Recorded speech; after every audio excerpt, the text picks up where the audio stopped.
চর ওখানে গিয়ে লোকে পিকনিক টিকনিক করে নেমে। কোন জায়গাটায়? ওই জায়গাটায় ওই মিডিলে ছোট নৌকা নিয়ে যায়। আমি গেছি কত। ওই যে ওই মিডিলটায়, হ্যাঁ ওই মিডিল। ওই বালির চরটা আছে না পুরো? হ্যাঁ হ্যাঁ পুরো বালির চর। এটা কত দূর আছে বালির চরটা? মাঝখান অবধি, মিডিল অবধি? একদম মিডিল পর্যন্ত আছে। তো ওখানে জল চলে আসে না? হ্যাঁ ওখানে জল চলে আসে না? হ্যাঁ ওখানে জোয়ার যখন হয় তখন জোয়ারে জল হয়, আবার ভাটার সময় তখন চরটা জাগে। ওপারটাই তো বাংলাদেশ। না ওপারটা বাংলাদেশ অনেকটা দূরে, ওপারটা হচ্ছে টাইগার পার্ক।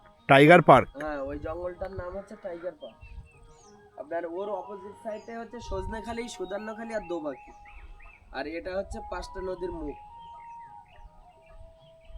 এই যে এইটা পাঁচটা নদীর মুখ। হ্যাঁ আর এই কার্গো শিপগুলো ডাইরেক্ট মাল কার্গোগুলো সব বাংলাদেশ যাচ্ছে, মানে এরকম ঘুরে যাবে না, এরকম ঘুরে বাংলাদেশ যাবে। হ্যাঁ ওকে।